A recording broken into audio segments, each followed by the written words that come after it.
Well, good evening, everyone from Boston College. I am Garreau, and I am Associate Dean for the Core and Associate Professor of Sociology and International Studies at BC.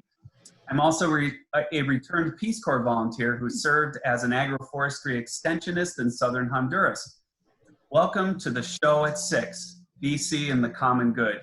The Show at 6 features friends and members of the BC community discussing a range of issues affecting our world today, all revolving around the theme of the common good.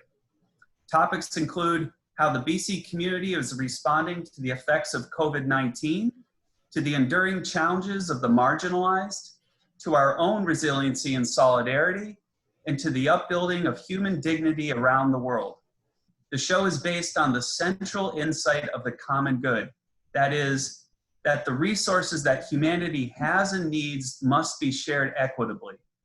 For instance, today, each of us is called to promote the common good by social distancing, by wearing masks, and sadly, by suspending the Peace Corps volunteer program on March 15th, 2020. These practices, like other forms of solidarity, are not only for our own good, but for the common good. In many of the previous segments, we heard repeatedly about the disparities in healthcare, employment, and education that lead people of color to be much more at risk to the pandemic. At the same time, the brutal killings of Ahmaud Arbery, Breonna Taylor, Rayshard Brooks, and George Floyd highlight all the more how white privilege, anti-Blackness, and other forms of racism endanger the lives of our brothers and sisters. We are Boston College, a Jesuit Catholic university committed to being men and women for others.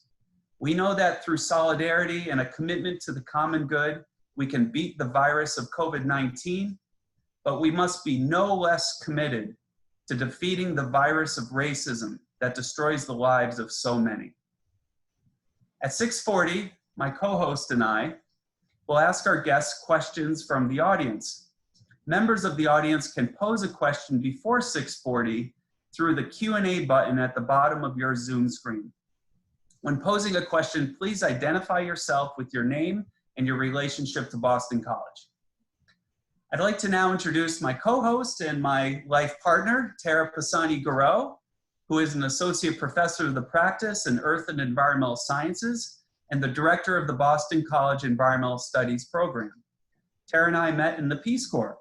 We were part of the same cohort of volunteers that served between 1997 and 1999.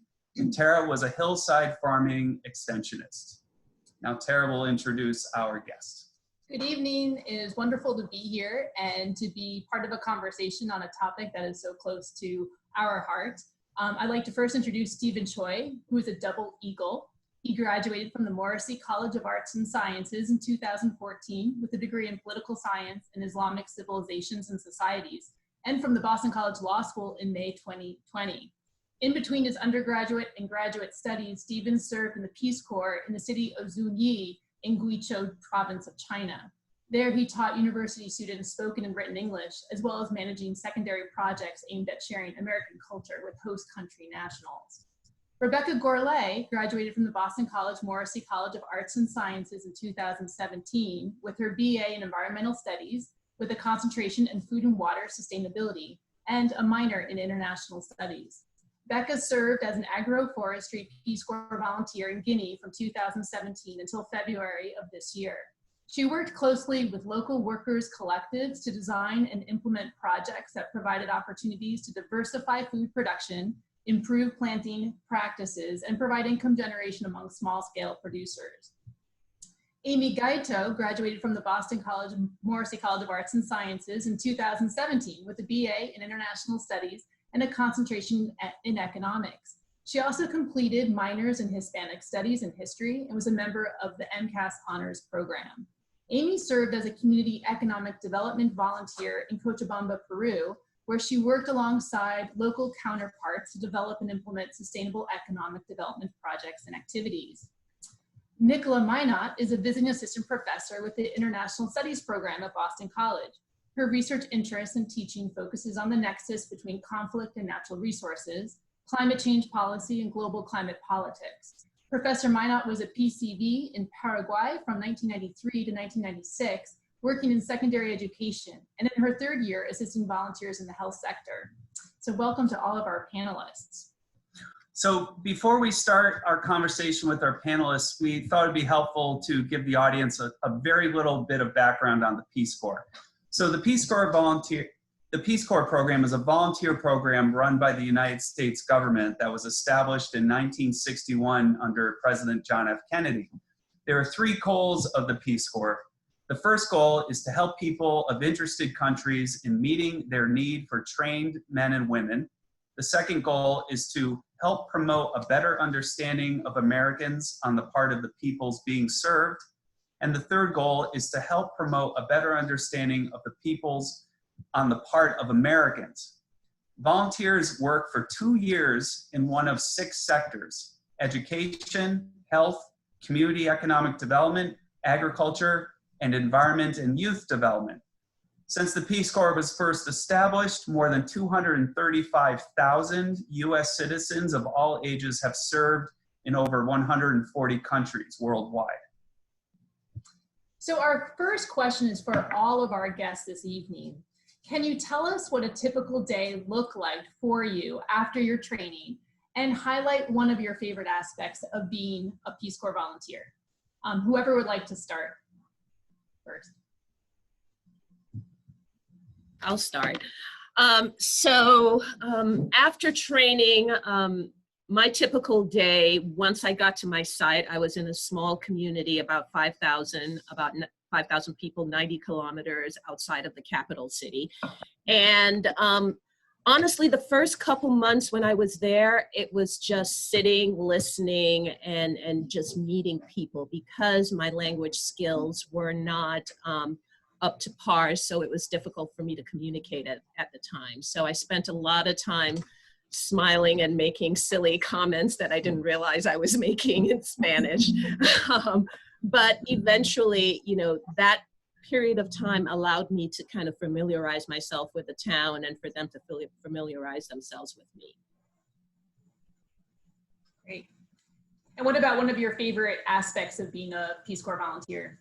I would say the relationships I formed with the people within my community, hands down. I enjoyed the work, but I think that's what I take with me. And even all these years later, I continue to maintain those relationships with my sisters from my site. So, yeah. Anyone else want to contribute? Sure, I'll jump in next. So I lived in a small village in Eastern Guinea of about 800 people. So a lot of my day was spent greeting people, walking around and checking in with folks, trying to prioritize what kind of projects we wanted to work on, which in Guinea we're very seasonally dependent. So during the rainy season, we were doing a lot of gardening or work with tree nurseries. During the hot season, a lot of times we just decided to sit under a mango tree and relax because it's 100 degrees and too hot to work.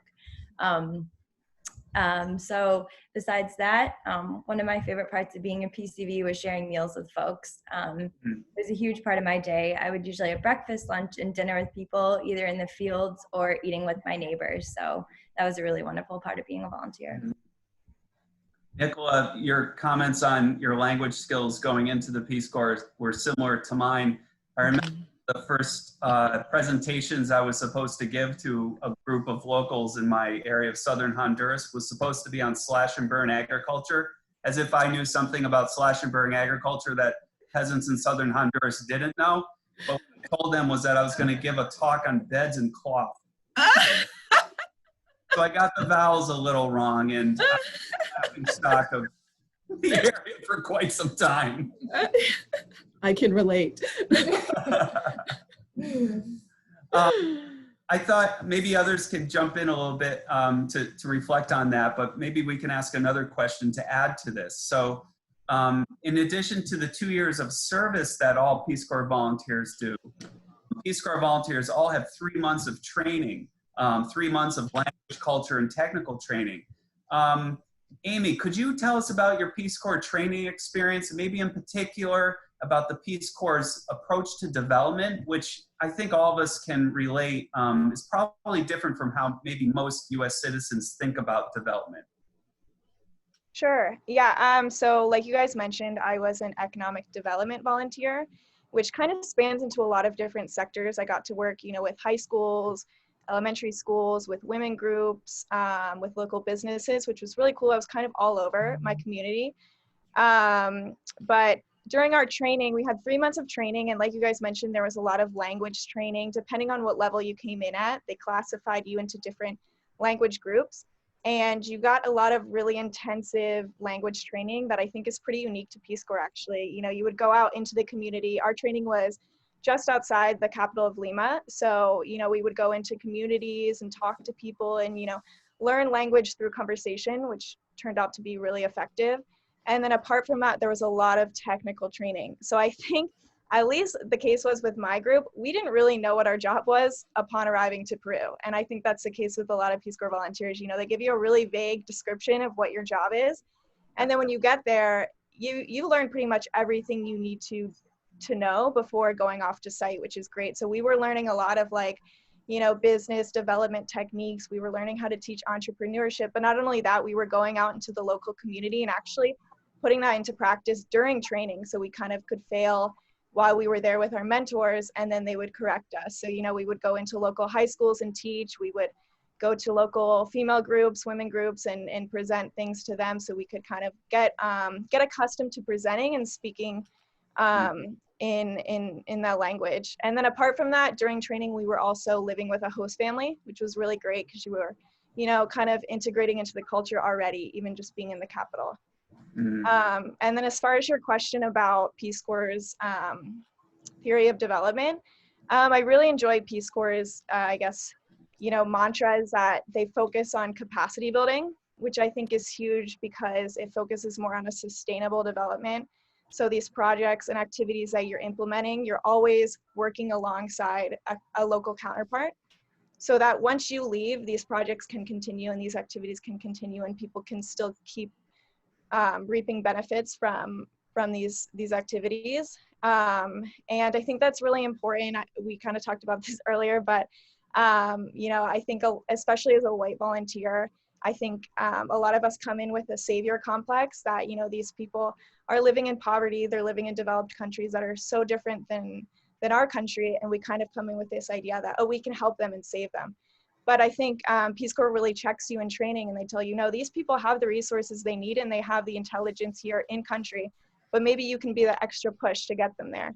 Maybe you can be the person that can motivate someone to start their own business or, take a hold of their own finances.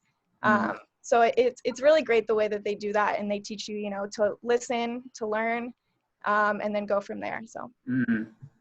So Stephen, your experience, you were in a totally different part of the world. Maybe you could talk about how your training was a little bit, maybe it was different from folks in Latin America. Well, I can't comment on how, it's different, but when I was in China, the program was discontinued, but it was the first year that they had allowed people to choose which country they wanted to serve in. And so a lot of advanced level Mandarin speakers had chosen China. So it was like a pilot program where it was like only 5 students in this like advanced proficiency class.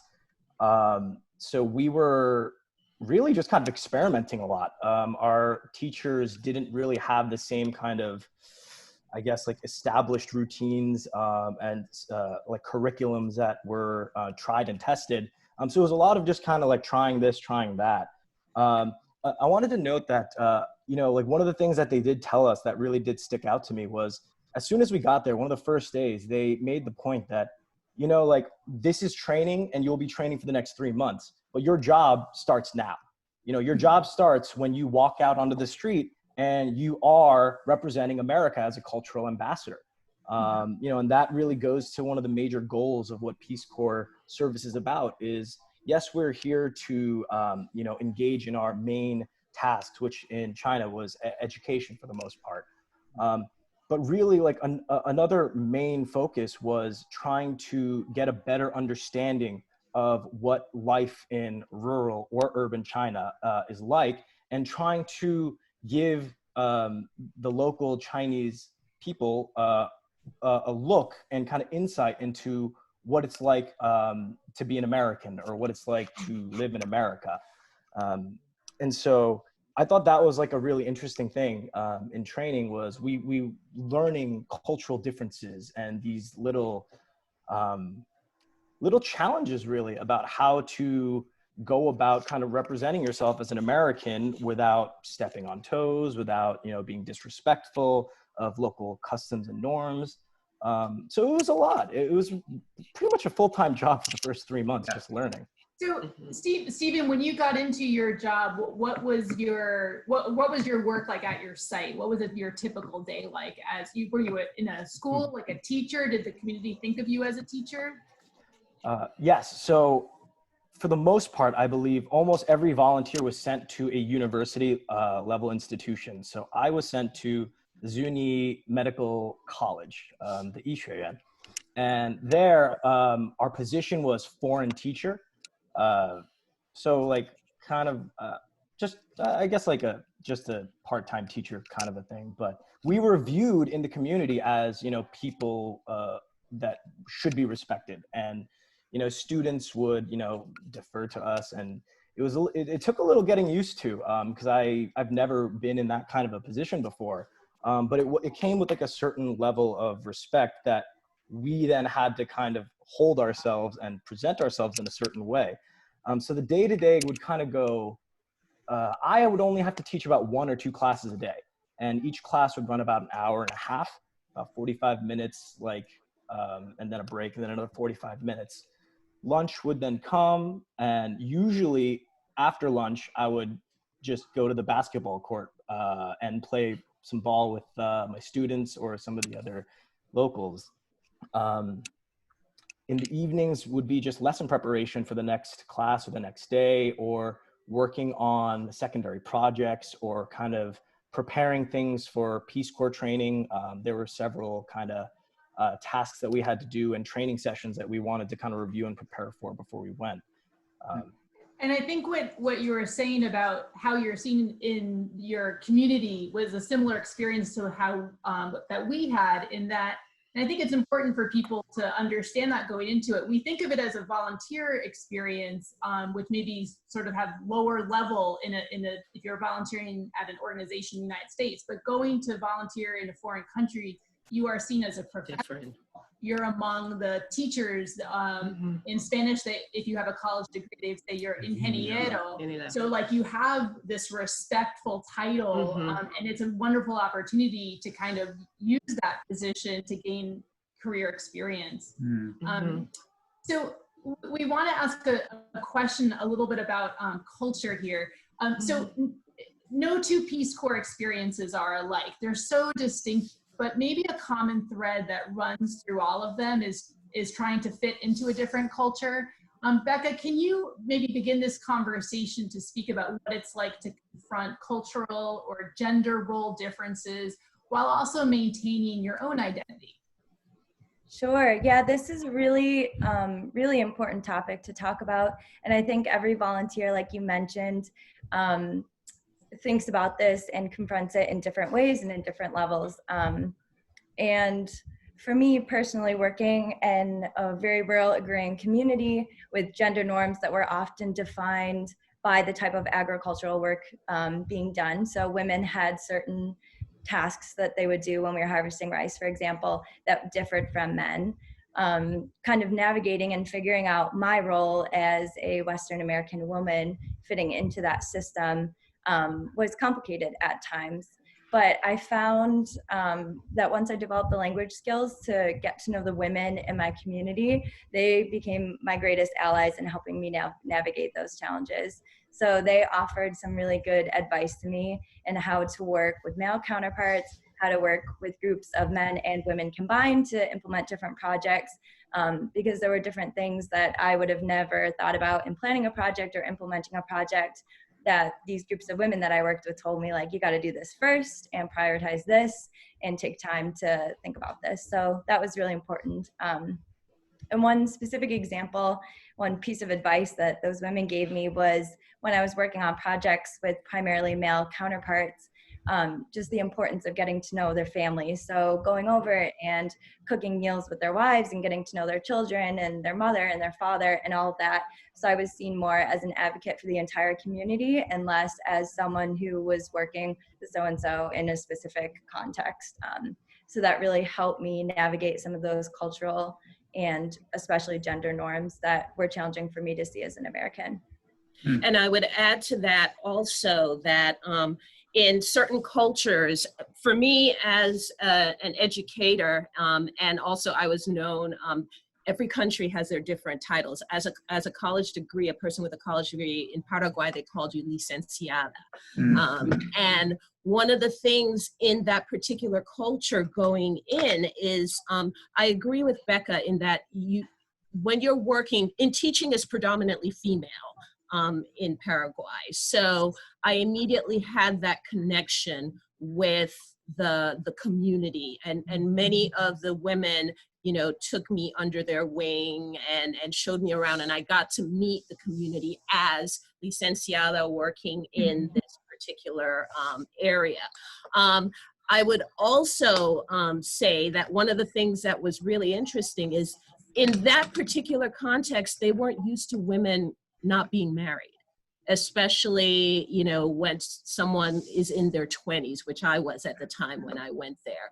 So you tended to get a lot of questions like, why aren't you married?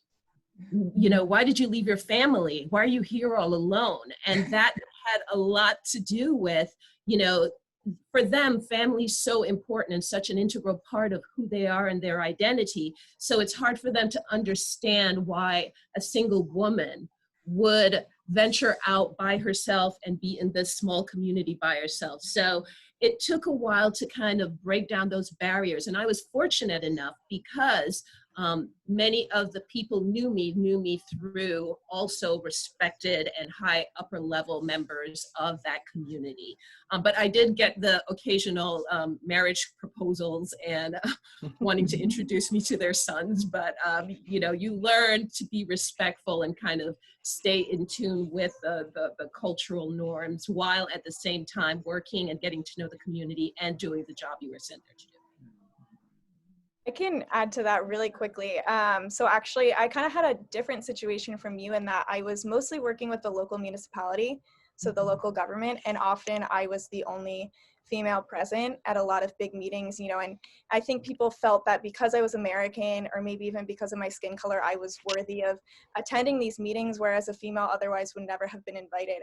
And it wasn't something that I was ever, you know, an expert in. For example, I was invited to a region-wide, you know, a water system meeting. I have no education in that, but I still, you know, was at the table, I was at the meeting. And so, you know, it kind of comes with responsibility. Like I'm the only female here. I can vouch for other females, or, you know, I can at least be a role model to others, to, you know, young girls in high school or young women, and, you know, show them that it's okay. You know, you can, I guess, have these goals to be at these meetings, and you're worthy of being there as well, and just kind of be a role model in that sense.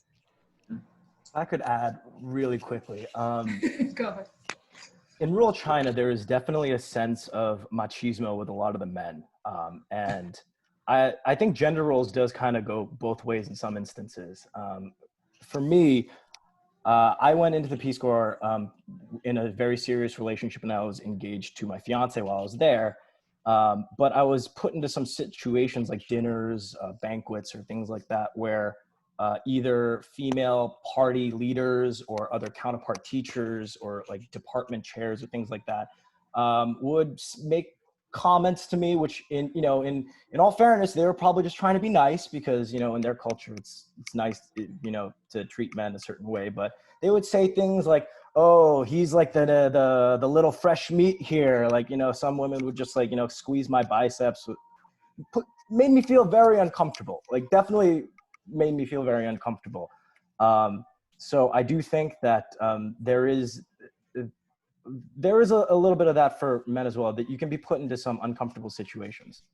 Yeah, it's hard not to just talk on this topic forever. I promise I'll stop very quickly, but and Stephen, it's important to, you know, I think we've all realize that you have to have a strategy to find a respectful way out of these situations where you can maintain your own identity, your own dignity, your own way of understanding the world that respects everyone around you, right? So, I mean, one of the strategies I had was to not act very much like a man. I mean, in many ways, because I didn't act in a machismo kind of way. I wasn't perceived as very manly, but I joined, Except on the soccer field. I joined the local soccer team, and I had just come out of, you know, a Division I soccer program, and I made our team a lot better. We went from a local semi-pro team that never won a game to being the regional champions, and I'm proud of that. And I not once flirted with a woman to make it possible. So we all have our way, playing basketball, doing whatever it might be. But it's a real life learning lesson, isn't it? To in a situation in which you have to maintain your dignity, but be respectful of the people around you. I mean, we talk about this all the time. It's something that everyone should learn how to do better. I was also very intimidated as a agricultural extensionist working with mostly male farmers in the hillsides of Honduras. I'm thinking, you know, why would a 50-year-old or 60-year-old man take any advice from me or even seek my knowledge? And I was really surprised at how open they were and very comfortable working with me. But you also have to really be respectful of those gender roles, because, you know, you want to be in a public space and you don't want to, you know, gossip to fly around about something. So there's a lot of interesting considerations in your work, and you confront gender roles and barriers and traditions in really interesting and sometimes challenging ways. All right, I'm gonna force us to switch topics because we've got some other good questions for y'all. So the Peace Corps states that it seeks to reflect the rich diversity of the U.S. and further bring diverse perspectives and solutions to development issues in the countries we serve, end quote. So my question for you is, what is your experience with people of color and the Peace Corps? Why is people of color representation important? That's sort of a low-hanging fruit question. And what are some of the things that people of color should know about being a Peace Corps volunteer of color? Who would like to start us off? Oh, Nicola! Thank you. Yeah, you're welcome. Yeah, we'll go with the low-hanging fruit first.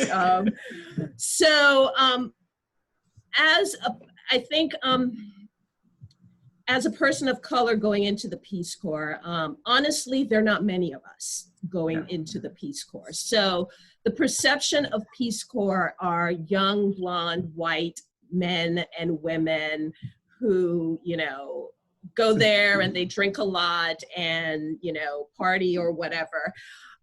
So I think that for me, when I first went there and I was 3 months into my site, my group was surprisingly diverse.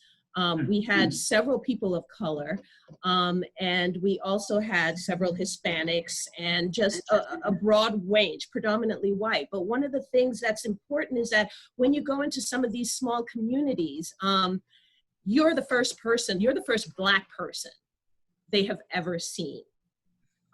You are, and for me, you know, I got a lot of questions in the Capitol when I was there, like, oh, you must be the Brazilian. Are you Brasileira? Because that's their only reference in terms of me being Black. And also they would ask me when I said, where are you from? And I would say, I'm American. And they'd look at me and they're like, where are your parents from? My family's from Jamaica. And they're like, oh, Jamaica. Oh, yeah. So, you know, you have to deal with, you know, sometimes it's just hard for them to comprehend that there are so many different types of people and we're all, you know, we all consider ourselves American. Also, why is representation important? It's important because this is who we are. And I think particularly in this, where our country is growing more and more diverse, you need that representation. You know, back in the 60s, it was mostly whites, and that's where Peace Corps spread and the stereotypes spread. But now that it's become a more diverse, not just racially, but also you have socioeconomically. A lot of whites going into the Peace Corps come from the upper middle class or the middle class. So you don't have that economic diversity. So I think for people of color, I think you need to be aware that sometimes you're gonna be asked what you would be offended if you were in the States and somebody asked you that question, you would be offended.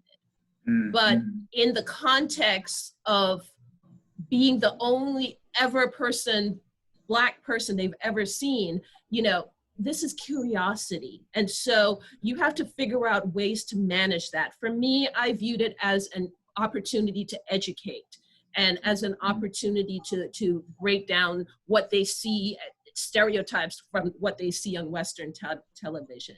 So I think as a Black woman doing the Peace Corps, just like a Black woman in the United States, you have to develop a thick skin for some of the things that happen to you because there are stereotypes that are global. But you also can take this opportunity and use this opportunity as a way of showing them that we are a part of the American fabric.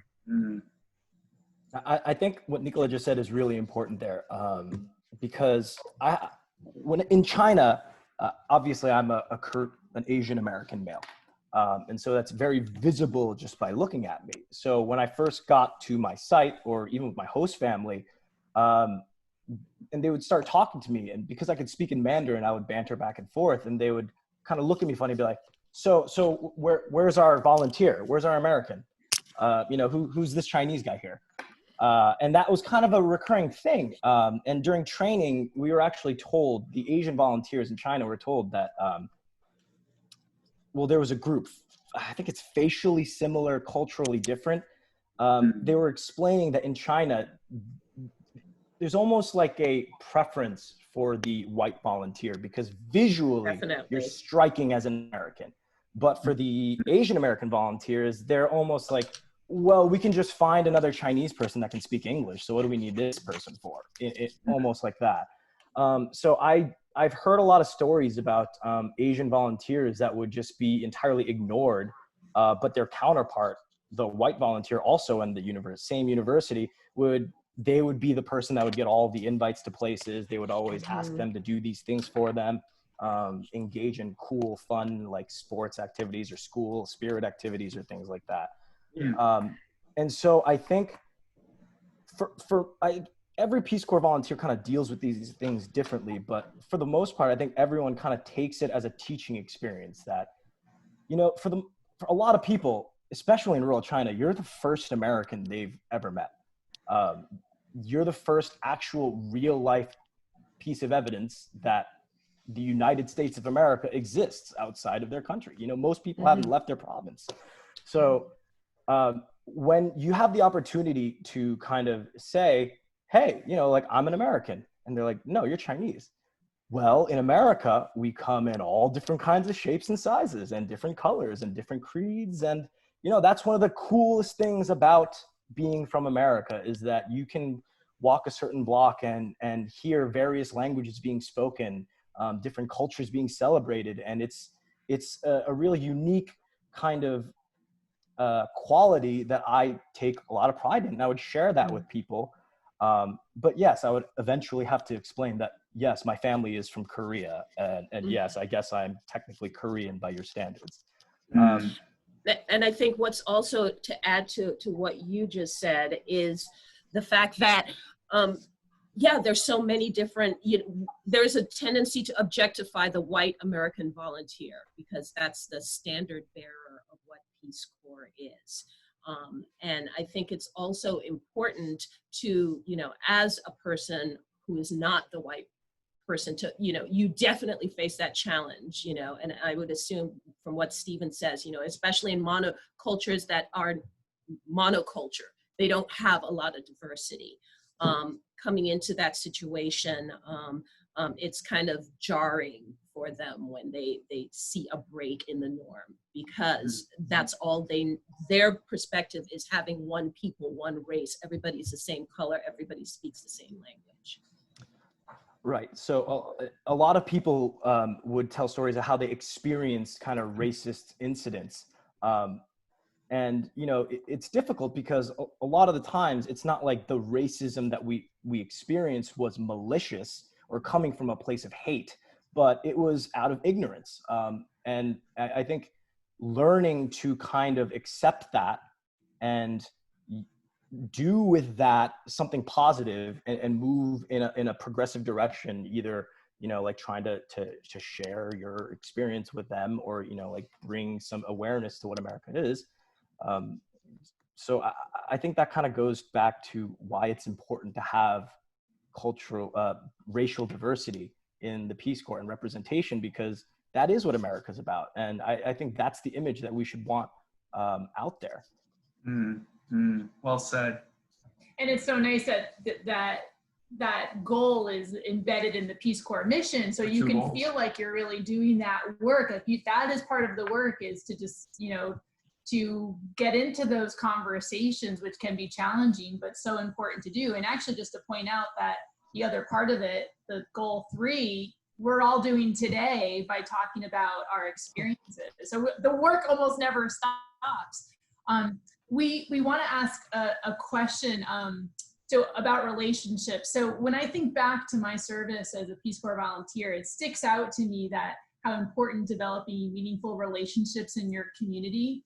And so, at least in my experience, on the one hand, I'm serving that community, like that's the development part of the mission. But I'm also incredibly dependent on that community for housing, safety, food, companionship, knowledge about how things work, what plants are poisonous. In other words, like your work and your life are intertwined in a way that doesn't occur in the United States, at least in my experience. Becca, can you tell us something about how personal relationships were important to you during your service, and maybe give us an example, and then anyone can chime in too. Sure. Yeah, I think that was really well said. You don't really realize until you're at your site how integral the people around you are, doing everything, you know, getting water, helping you cook food, navigate all of those things. And for me, I had a host family that helped me out right from the start. But I was kind of frustrated with my own lack of language skills, and for a while I felt like it was really difficult for me to connect with them in a way that was meaningful. But about a year into my service, I had my grandfather passed away in the States, and that was really difficult for me in my service because I was away from my family and felt very isolated. And almost immediately my host family, you know, reacted with kindness and support, and you know, told me to go home and rest. And I didn't know it at the time, but my 2 host moms were talking to other community members about what was going on in my family. So they actually organized a Ghanaian funeral for my grandfather at my site, which was so impactful. So I stayed at my house for a day or 2, and the grieving process in my part of Guinea is very communal. So people come and they sit with you, and they give you food, and they give you hugs, and they cry with you, or they tell you to stop crying because you're crying too much and you're gonna get sick, or whatever their piece of advice is. But when that happened in my community, that was, it was very pivotal in my own understanding of how close I had become with the people around me, and how much they were trying to connect with me, and how close I was trying to connect with them as well. Thank you. That's a really wonderful example. Before we get into other questions, does anyone else want to chime in with something to contribute to that? One of my students came to my wedding. And that's saying something. I mean, he lives in like one of the poorest provinces in China, like surrounded by mountains. Like he took a flight and came out just to, you know, take part in that. So that was pretty awesome. Wow, that's amazing. I was always struck by how much the community protects you and lets you know, especially women towards other women volunteers of, you know, you shouldn't go there. You know, this is something to watch out for, very protective. It's like having an extended family to, they keep an eye on you. Absolutely. I had a situation where my community had a big party, and I had some unwanted attention from one of the drunk male guests there, shall we say. And my friends, my sisters, my counterparts' daughters just immediately came in and just took care of the situation. Let's just say their Spanish was very expressive. But yeah, so I definitely co-sign to everything everyone's saying. They adopt you. You become part of their family, and your safety and your well-being as a member of their family. So yes, I agree. And the generosity is like nothing I've experienced since. The outpouring of friendship and willingness to share what little people have was, for me, it was spiritual. I was in a very remote part of southern Honduras, of maybe 50 huts. There was no electricity, no potable water. It was extremely remote. I was certainly the first gringo anyone had ever had a chance to touch. And at first, they didn't know what the heck I was doing there. Some of them thought I was like a spy of the government. Others thought I was a drug dealer kind of hiding out, because we're on the Nicaragua-Honduras border. They didn't know what to make of me, and I didn't know how to speak Spanish, so I didn't know how to even interact with them. But once I learned Spanish, and my Spanish is interesting now, they told me these things, said, oh, we didn't know who you were. We didn't know what you were doing. When you started growing your hair out, we thought, oh, he's a narco. He's selling drugs for sure. But once they learned who I was, I mean, that just, I'm sure we all have our stories about how amazing we learn about, how human people can be and what it truly means to be human. That's something I try to take with me into the classroom. I try to make it a part of who I am today, to be that open and humble with everyone I meet. And I'm not always good at it, especially with Tara. But okay, we have some questions from the audience. Do you want to ask the first one, or should I? Sure. Okay. This is a question from Lauren Vanderslice, an incoming first year. After I graduate, I really want to be a Peace Corps volunteer, but I heard it's really competitive, and I want to know what I can do in college to strengthen my application. Does my major matter? I'm planning on majoring in biology and minoring in global health. What about foreign language, extracurriculars, volunteering? I think I can field this question a little bit. Is that all right? Okay. So I came in, I worked in Honduras. I had Spanish language training, so I felt very comfortable speaking Spanish, and I had an agriculture degree. So I got ranked as an A volunteer. I didn't even know what that meant, but there were A volunteers and B volunteers, and I was an A volunteer, and the rest of my cohort were B. So I actually was part of some of the trainings and helped with curriculum because I had more background. So I guess my answer to, was it Victoria? Sorry. Lauren, Lauren, was that yes, it does actually matter. If you end up doing the global public health and common good minor, or if you focus in the pre-health track, you will be in a great position to be a health volunteer.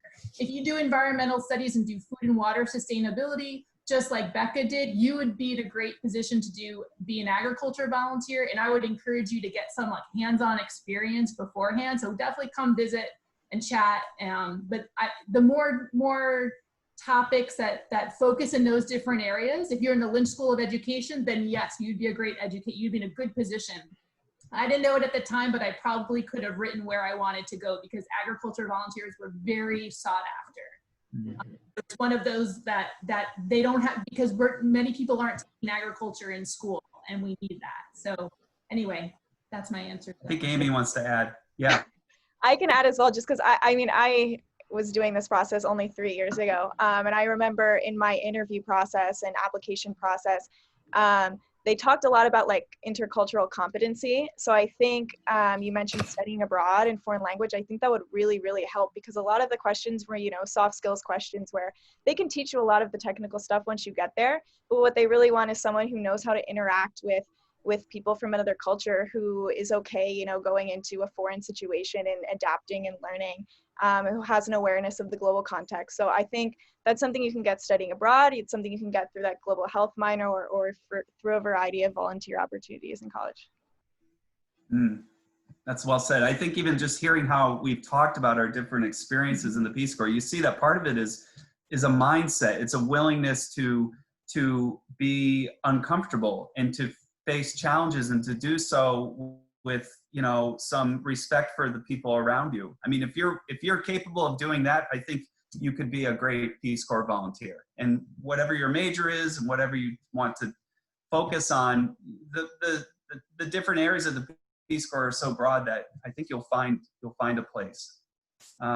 We have another question from Sebastian Cota, an incoming first-year student, asking, when a group concludes their service with the Peace Corps in a certain location, is there a program still present that continues the service that was being done, or is there a continuation of the service in some way by the locals? So how does the work of the volunteer continue after you've finished your years of service? I can feel that. I think that's the ideal. And that's the goal that you go into when you do this, is that when you leave, you know, your work continues or continues after you, or the work that you were sent there to do has been done and they can build upon it. I think in some cases, some volunteers are successful at it and others aren't. And also, you know, we all go in with, you know, certain preconceived ideas of what we think they need. And then it turns out that your work evolves to match what the community needs. And in some cases, after you leave, the community might say, well, we need a volunteer to do this other thing or help finish this. Like, I'll give you an example. One of my cohorts, he was a sanitation volunteer and went to his site and ended up being one of the main people who brought running water to his community. So, you know, before that, everybody used wells, and then through community getting together and galvanizing, they put the pipes in and did everything. But it wasn't finished by the time his 2 years were up. So they requested a follow-up volunteer, also a sanitation worker, who would go in and help them complete that project. Now, there are pluses and minuses to that, because the volunteers want to come in and say, I made this project, and, you know, I don't necessarily want to finish them, but that's not what you're there for. You're there for what the community needs. So I think it depends on what the community needs and what the scope of the project is and what you want. But ultimately, when you leave there, you leave a mark, because you have been part of that community. And they'll be talking about you 10, 15 years, or whenever the next volunteer shows up, they'll be telling stories about, you know, things that you did, so. And you would have a volunteer do a site visit before you leave. At least that was in our situation. And so you have an opportunity to pass on to them your work and your reports and everything. So you say, you know, this, take with it what you want. And but there is a continuity. But you could also be a first generation volunteer, which is be like you're the first volunteer in that community and you're starting everything from scratch. If I could just, sorry, go ahead. Amy mentioned this before earlier too, like the focus right now through Peace Corps is the capacity building model. So in agroforestry, that meant designing projects that were training of trainers. So we would organize trainings to train local people in the community 3, 4, 5 times in a row so that they could build up the skills to then teach that to other people. So that's a really important part of what you get in training as well. So then whether it's another volunteer that replaces you or a community member counterpart that you've been working with is then able to continue on your projects, the trainings that you worked on. Sorry for interrupting you, Becca. No. I just wanted to mention, because I was, I think you guys mentioned this introducing me, I was evacuated in March. So that was an unforeseen evacuation. All Peace Corps volunteers were evacuated globally, and it really leaves you know, the future of the Peace Corps, but also all of our projects and activities that were ongoing, and people, you know, this wasn't expected. So at least in my case, I was supposed to stay for another 15 months. And I feel you know, I guess irresponsible in leaving these projects in a way they weren't ready to be continued. I don't feel like a lot of my projects that were, you know, in the next year we were planning to make them sustainable and set up some sort of infrastructure so that they could continue, and we didn't get that opportunity. And that's only my case. I'm sure that's a case with so many volunteers across the world. So it'll be really interesting to see how Peace Corps recovers from this and how our sites recover from this. Mm. We have a question from Quasi Sarkodi Mensa at Boston College Libraries, who asks, is there anything from your undergraduate education that prepared you for some of your Peace Corps experience? For example, interactions with international students on campus, some of your classroom conversations, anything that you can think of? Or is everything baptism by fire once you got to your location? Yes and yes. So actually, Steven, yeah. I don't know about undergrad, but I do think that I'm presuming that the BC community is abiding by social distancing and kind of isolated practices. I would say that this coronavirus pandemic and the isolation that a lot of people are feeling is a good kind of taste at what some of the darker days of the Peace Corps are going to be like.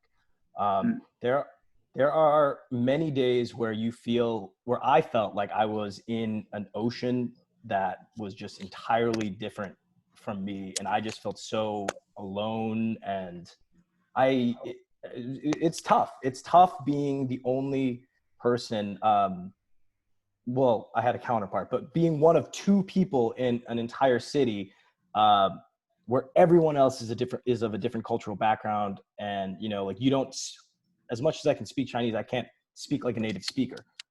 And it's not like I'm ever going to be fully treated as a native Chinese teacher.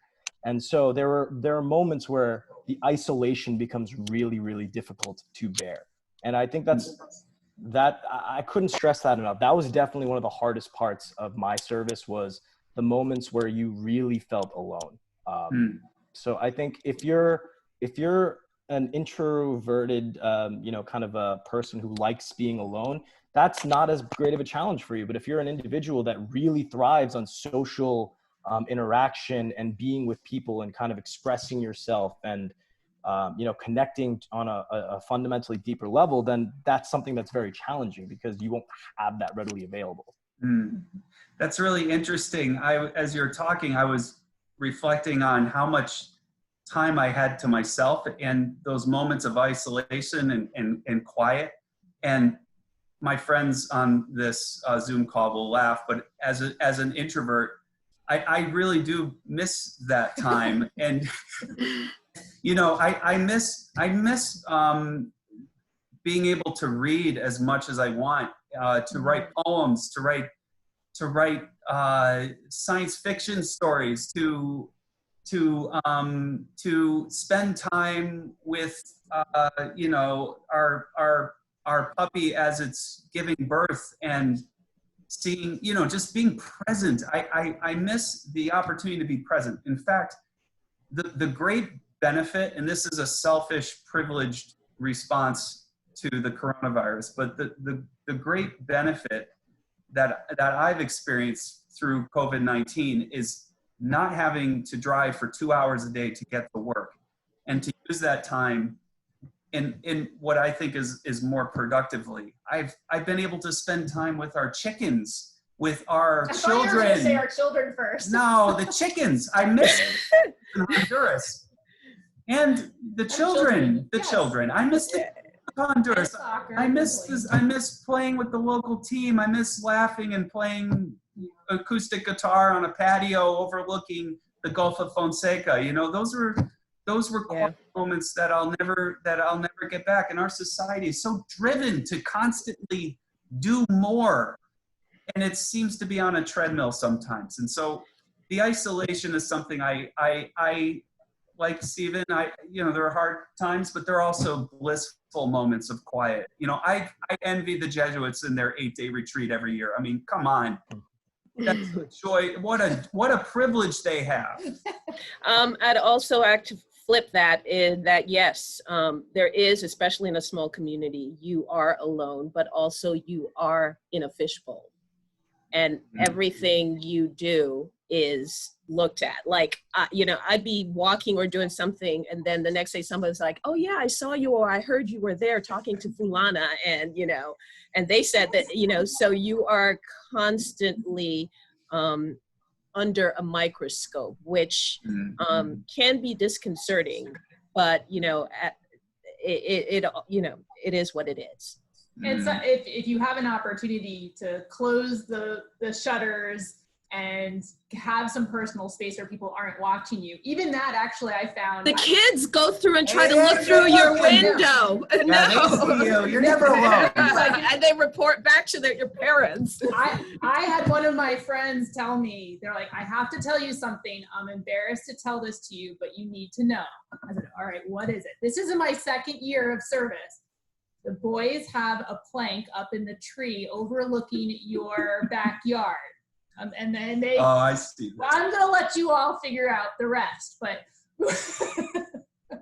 and outdoor bathroom, I'm guessing. Oh, shower. No. Yes, shower. yes. And I was like, he's like, so we have to work on setting up a curtain and everything. I'm like, in my own backyard. This is a PG show. We're not sorry. All right. It's not 8 o'clock yet. We have to. And that was actually a male friend of mine who told me that, which was really wonderful. Anyway, we need to, we're getting close to the end. We are. Oh, we could keep on going, folks. Yeah, we're sorry, audience. The Peace Corps has a lasting effect. Terry, you want to? Well, we have to do this quickly. We have to do very quick. In these last moments, what would you like to tell BC students who are interested in international service? What should they reflect on when considering the Peace Corps? Maybe each one could just say something briefly. How about Amy? You start. So what they should reflect on regarding international service? Okay. Well, I think now is a really good opportunity, like you guys mentioned, to read and to really educate yourself, because I think a large part about international service is just education. I mean, I think for my 2 years of service, I think the first year was just learning. The second year was actually implementing projects. So, I mean, you can kind of even, get a head start, learn about different cultures, learn about different economic systems, and as much as you can, consume right now, the better, so you can be a more responsible and knowledgeable volunteer. I will add that I think one of the important things is that knowing if and when Peace Corps starts up again, you're going to be in a position where you're going to get a lot of questions about our political environment. And I just think that that's something you need to be aware of when, if you decide to make the choice, because, even when I was there, you get a lot of these questions. So you've got to just kind of be able to navigate, and kind of speak your truth, but also just be aware that, you are gonna, you are representing who, your government in a way that, may not be positive or negative. So you just got to be prepared for both the positive and the negative pushback. Stephen, quick last thought. Peace Corps service is tough. It's challenging. I think it goes best if you know who you are, you're confident in who you are, comfortable who you are, and you're also willing and able to bend and be flexible with who you are to fit whatever scenario is required of you, and be ready to adapt. If you can't adapt, I would say Peace Corps may not be the right experience for you. Adaptability is really, I would say, key. That's great. Becca, last thought? This point has been kind of thrown around a lot in this conversation, but I think it's important to say one more time, there's a lot of expertise and knowledge at the village level. So in a lot of ways, what Peace Corps volunteers or anyone working in development should focus on is finding ways to empower people that are already doing really incredible work in their communities and finding a way to funnel resources towards them, or time, or whatever that may look like. That's really well said. So Amy, Becca, Stephen, Nicola, this has been a real pleasure. Thank you so much for sharing your stories. Tara and I want to thank you for joining us, sharing your reflections on the Peace Corps experience with us this evening. I'm sure our guests, our audience took a lot away from what you've had to say. Now, I need to tell you a bit about the next show. So the next segment of the show at 6 will be on Tuesday, July 14th from 6 to 7 p.m. The subject of that show is Prisons and Prisoners Today. It will feature Maureen Clark, CSJ, and Mike Frank, class of 2010, and an MD. The host will be Crystal Tiala, Associate Professor of the Theater Department, and Celeste Wells, Associate Professor of the Practice in the Communication Department. Now, you need to register for each segment of the show at 6 that you want to attend. So please check out our website to register for this next segment at bc.edu/show-at-6 and see the next segments. While you are there, you can check out our archives where all of our previous segments have been posted. Thank you again, everyone, for joining us tonight. Be well and stay safe, and good night from Boston College.